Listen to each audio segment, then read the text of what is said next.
of Law and Batting Order. I'm your host, Tony Iliakostas. Today, I'd like to welcome a new bobblehead to the set of Law and Batting Order. Here we have a Tim Tebow Broncos bobblehead. It was given as a gift. All I need now is a Tebow Jets bobblehead, but for now, it's Tebow time. Anyway, here are some quick hits from the past week. The NHL regular season has ended, which means that the Stanley Cup playoffs have officially begun. So far, the playoffs have been great in this first round. The New York Rangers, my hometown hockey team, put a real hurting on the Senators in Game 1 and hope to advance to the next round of the playoffs with 3 more wins. Other teams with leads in the conference quarterfinals are the LA Kings over the Canucks 1-0, Phoenix leading Chicago 1-0, and the Philadelphia Flyers clobbering the Pittsburgh Penguins, giving them a 2-0 lead. There have been a lot of Bubbas in sports history. Bubba Trammell, Bubba Franks, and even Bubba Smith. But now you can add Bubba Watson to that list. Last week on Easter Sunday, Bubba Watson escaped with the green jacket in Augusta, Georgia, after winning the PGA Masters tournament. The golfing bout between Watson, Louis Oosthuizen, and Phil Mickelson proved to be one of the most exhilarating golf playoff games in recent history. Watson sealed the deal after he drove the ball out of a rough patch of woods and within a few yards of the hole, putting him at a closer advantage of winning the tournament than Oosthuizen. Watson scored par and won the Masters, making this his first major championship win in his golfing career. MLB opening weekend continues as other teams open up their seasons in front of their home crowds. In St. Louis on Friday, the Cardinals unveiled their World Series trophy for their fans, but despite winning the Fall Classic, they lost to their divisional rival, Chicago Cubs. Meanwhile, in the Bronx, the New York Yankees silenced the Los Angeles Angels of Anaheim 5-0. That's right, Albert Pujols failed to make any noise in the Yanks home opener. And yes, folks, I say this with great pride. The Mets spoiled the Phillies home opener. And here is some better news. The Mets are sitting comfortably in second place, a half game behind the Nationals with a 6-2 record. I really don't know if this will last long, but come on, cut a Mets fan some slack, will ya? What was that you said, Mr. Met? Oh yeah, that's right. Let's go Mets! Today's Order in the Court will be discussing audio that was publicly released containing a pregame speech that former Saints defensive coordinator Gregg Williams delivered to his players prior to the Saints playoff game against the 49ers.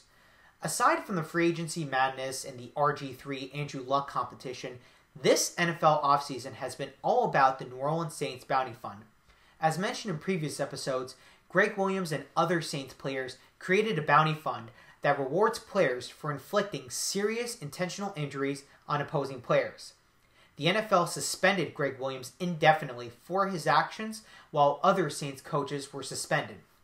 In light of these punishments, a 12-minute audio sample was released of Gregg Williams instructing his players prior to the Saints game against the 49ers in this year's playoffs to attack certain players, including running backs Kendall Hunter and Frank Gore, wide receiver Kyle Williams, and quarterback Alex Smith. His mantra throughout the audio was, "Kill the head and the body will die." You can listen to an abbreviated portion of the audio with subtitles by clicking the annotation on the right or by clicking the link below this video. Just as a warning, the video is filled with profanity, and due to its graphic nature, viewer discretion is advised. After listening to this audio, I pondered, could Gregg Williams face criminal prosecution for his involvement in the Saints Bounty Fund? After all, we have an audio, and the graphic nature of the audio would suggest potential criminal prosecution. To answer this question and more, I had the privilege of interviewing David Fish, who is an NFL player agent, is an adjunct professor at New York Law School, and has a trial and appellate practice in New York and Illinois for over 15 years. I had a chance to talk with David about possible criminal prosecution for Gregg Williams, as well as his reaction to the audio as an NFL agent, and what he thinks should be done to prevent a bounty fund of this magnitude. Take a look. Today's Order in the Court will be discussing recent audio that was released of a pregame speech that Gregg Williams delivered to Saints defensive players before the divisional playoff series game against the San Francisco 49ers. For today's episode, it is my privilege to interview David Fish, who is an adjunct professor at New York Law School, teaches legal writing there. He is an NFL player agent and has trial and appellate practice in New York and Illinois for over 15 years. David, welcome to Law and Batting Order. How are you? Thank you. Very good. It's good to talk to you, Anthony. Oh, very good here, too. this Gregg Williams audio, I was horrified when I heard the whole audio. And for our viewers at home, the link to that audio will be down below in the description box. And as usual, viewer discretion is advised since there is a great deal of profanity in it. But David, from a fan's perspective, you listened to the audio. What was your initial reaction to this audio when you heard it? I had mixed feelings about it because I have been in football locker rooms, really at the high school and college level, and surprisingly or unsurprisingly to people, a portion of what was on that audio tape was nothing particularly new. Now, there are some exceptions certainly in there, but that type of sort of aggressive, macho, sort of violent talk, I think goes on right now and will continue to go on. The stuff that did sort of raise an eyebrow, and I'm sure it's what you're focusing on, is some of the particular specific directions that it seems like he was giving his players to, specifically touch and hit their running back Frank Gore's head repeatedly. There was a lot of particular mention about affecting his head, and obviously in light of all this concussion awareness and the concussion lawsuits, that was a little bit disturbing. And there were very specific directions about attacking people's bodies. They were talking about Kyle Williams' ACL. That type of specific direction to attack somebody's body, a specific part of their body, that was rather surprising, and I have never heard anything like that before. Yeah, and actually that's a great point that you bring up, because that was really the part of the audio that raised a red flag for me. I mean, it's common that you'll see sort of a coach inspiring their players to, go out there and hit as hard as you can. But the one part of that audio that really just shocked me entirely was the part where he's telling his players to kill the head and the body will die. And that's a direct quote from the audio. And as you alluded to, he's mentioning his players to attack specific parts of Frank Gore's body. Same with Alex Smith, and as you also alluded to, Kyle Williams. So you've had experience with criminal law, and you've had your practice for over 15 years now.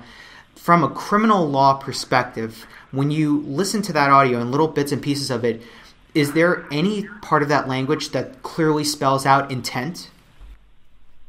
Well, that's probably the trickiest question because there's so many sort of factors that go into it, not just the strict reading of, in this case, the Louisiana Code. And just for full disclosure, the criminal work that I do has been in New York and New Jersey. But, being somewhat familiar with the Louisiana Code, somebody that sort of participates in the planning or the execution of a crime can be just as liable as the person that commits it. So if we're focusing on Gregg Williams, if he is directing somebody to commit a criminal assault, he could be liable. Now, the degree of the crime may be greater or lesser. But the really complicated issue here is this actually an assault in the context that we're talking about? Obviously, this is a sport of violence, and extreme contact with a great deal of force is part of the game. And there's an expectation that people are going to be hit in all parts of their body. Where does that, conduct within the game go outside of the game and actually create criminal liability? And there's not a lot of precedent. I know there was the issue in hockey a couple of years ago. There was a very disturbing hit to the back of the head, and you probably remember the name and the team better than I do. And there have been miscellaneous instances in the past where there have been some talk about bringing criminal charges, but I think beyond the fact of whether there's actual evidence in the game of conduct that was sort of outside of the expected conduct and the conduct that the players consent to, there was also the precedent of what kind of line is now going to be drawn. What level of contact, what level of conduct in the game becomes criminal, and sort of the chilling effect it could have on sports in general. And I'm not one to ever say that that's the way a prosecutor should look at something and look at a chilling effect or look at the bigger picture. I mean, every case deserves its own attention, and a prosecutor really is charged with deciding whether particular conduct fits within the statute. But that's a really tough thing to, I think, to ask a district attorney, a prosecutor to do, is to try to assign criminal liability to this conduct. And, sort of the first thing I said is, well, we have the tape and we know what he was directing his players to do. Now you got to sort of, I think, look at the game film. I mean, did somebody actually carry that out? Did somebody hit the side of Kyle Williams' knee in a way that appeared he was trying to do more than simply tackle him? I think the ironic thing is, if I remember that game well, I think the Niners really put a hurting on the Saints in that game. But yeah, and that's pretty true. But putting that aside, I mean, there are just so many facets to it. Like, I just said, actually looking at the film, seeing if there was actually conduct of that nature, and then deciding whether you want to take that really big step, which would have a tremendous impact on sports and, the most popular league in the world. I guess putting soccer aside in other countries is, the NFL.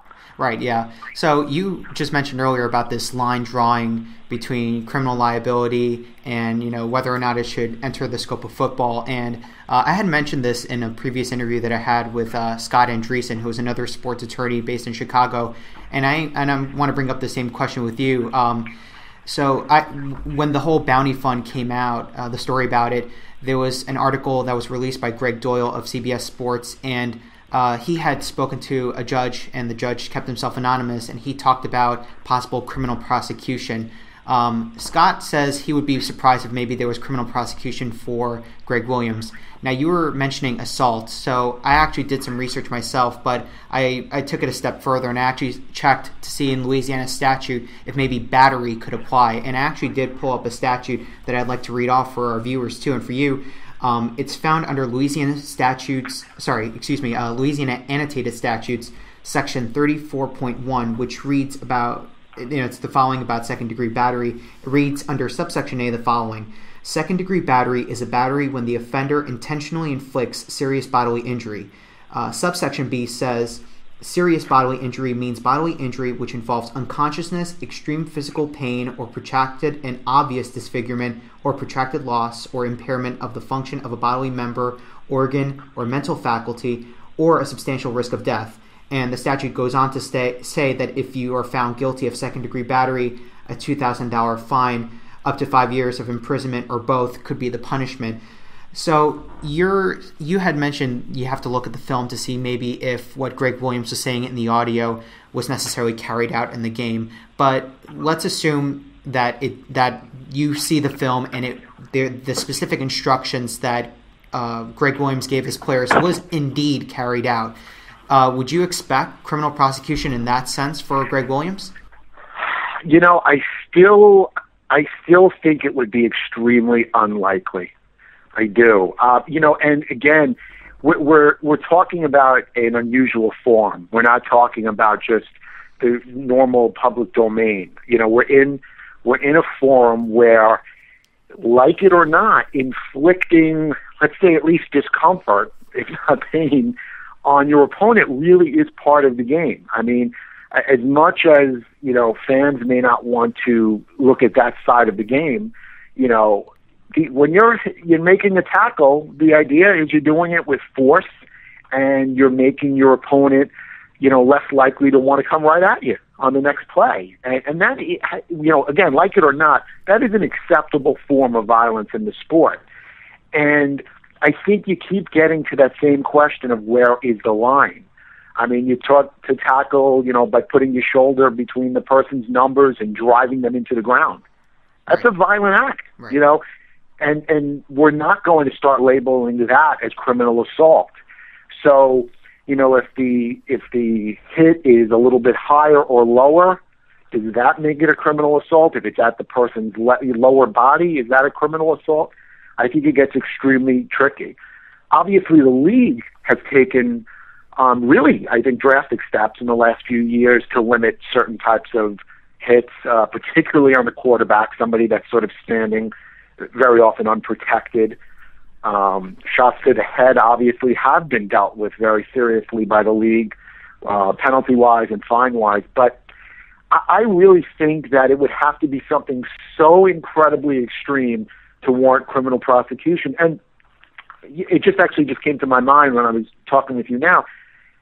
Albert Hainsworth, I remember a few years ago when he was with the Texans, when he was with Tennessee. Right. I may be wrong. Well, Tennessee, I think he stomped on a player's head when their helmet was actually off. Now, that's the kind of conduct that, to me, might rise to that level, because that is not part of the game. Sure. In fact, I think it was after the whistle was blown, and then you have an intentional, violent, very serious violent act. I mean, I'm surprised that there wasn't a greater injury there.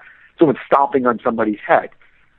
Right. Yeah. That, I could understand criminal sanctions. But within the game, I think it is a tremendously difficult thing to start to carve out certain conduct that's criminal. Yep. Yeah, I couldn't agree more, actually. That's very true. I completely forgot actually about that Albert Hainsworth incident. So this bounty fund with the Saints came out actually about a month after this whole concussion litigation commenced between the NFL and 300 former players, and one of those plaintiffs named in that suit was actually former Bears QB Jim McMahon. So when you hear the news of this Saints bounty fund, in your mind, what do you think this means for future concussion litigation in the future? Now, I preface this by saying I'm not involved in any of those concussion lawsuits, and I'm not extremely familiar with all the standards in establishing a claim like that. But if you apply sort of the general principles of law, I think where it comes into play is the level of knowledge that the NFL had about these bounty funds. If they knew, should have known, just showed reckless disregard, whether or not it was going on at all, that certainly can help establish a plaintiff's claim, that the NFL should be held liable. I think, the NFL's defense will likely be in large part that they didn't know this was going on.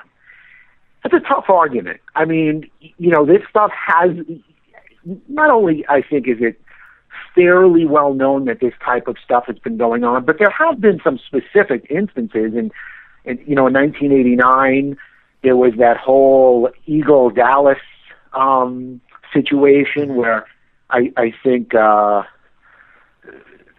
punter who left Philly and went to Dallas, there was talk about Coach Buddy Ryan having a bounty out on the kicker. I even think there might have been some telephone call or some recorded evidence of that. Right. It was sort of out in the open to some degree. So that kind of stuff, I think, certainly supports a concussion litigation suit where the NFL is aware of a practice that is contributing to very serious short and long-term injuries and doesn't take serious steps to stop it. Now, obviously now, the new commissioner has been very strong on this issue. And I think that will help, but the fact that this has gone on maybe unchecked for many, many years is going to be the problem. Yeah. So now let's take a step back and let's look at this in the eyes of NFL Commissioner Roger Goodell. So if you were Roger Goodell, one, would you ban Gregg Williams from ever coaching in the NFL again? And two, what would you do as commissioner to make sure that something of this magnitude never, ever happens again? Well, I think those questions are actually probably closely related. I am really one on a personal level to not give lifetime bans on most things. I mean, obviously there are exceptions, but and sort of the idea of never giving somebody a second chance.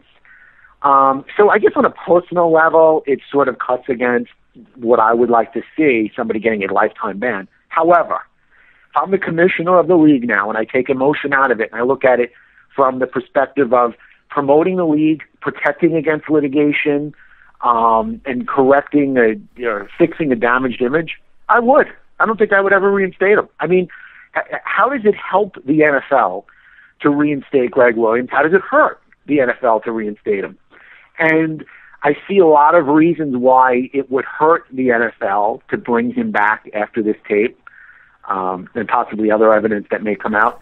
I don't see the damage to the league. The damage is to Gregg Williams, and I do have some sympathy for him and his family, as much as I don't like a lot of the things he said on the tape. But it was his conduct. It was his choice to do that, and I think it is a better business decision for Commissioner Goodell to not reinstate him.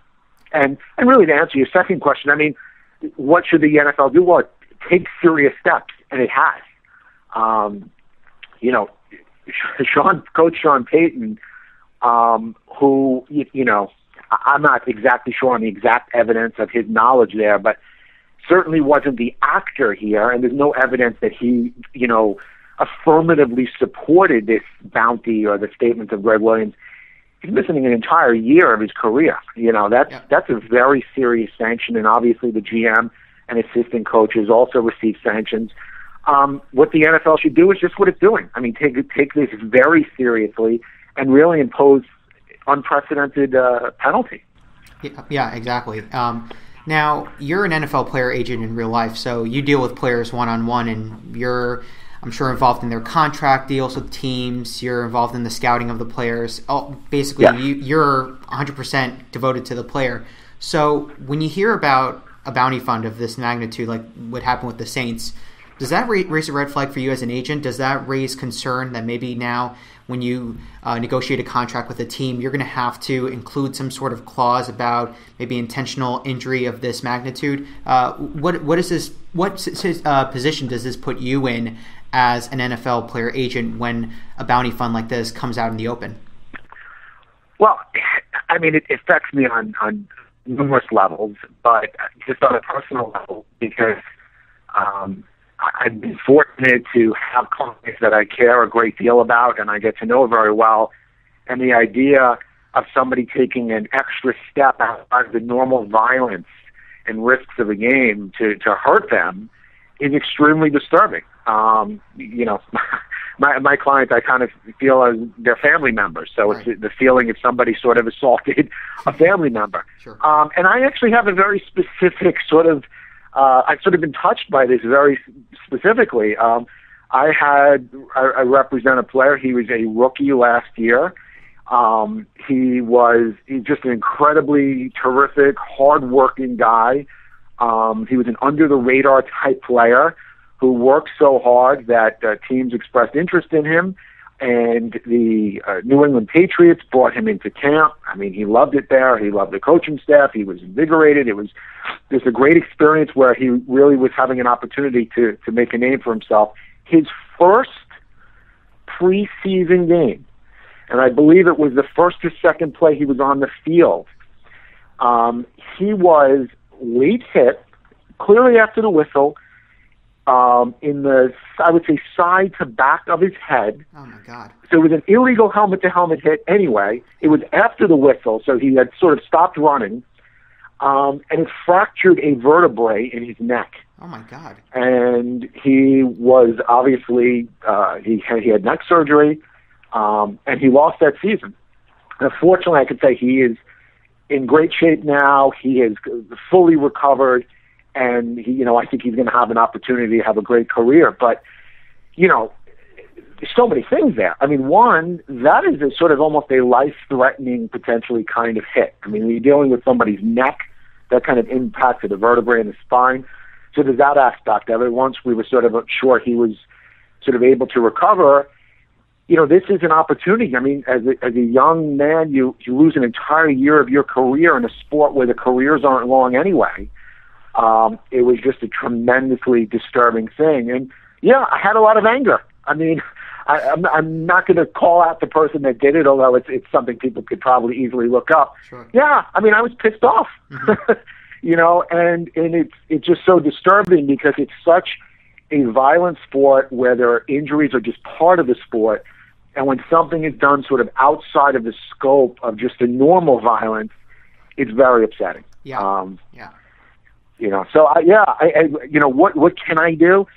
There's not a lot. I mean, I think the league, and I'm happy that it is, the league sort of has to take it upon itself to make the rules clear and to enforce them strictly. And I think the league apparently has done that. I mean, in fact, it's been accused very often of going too far and being too protective of players.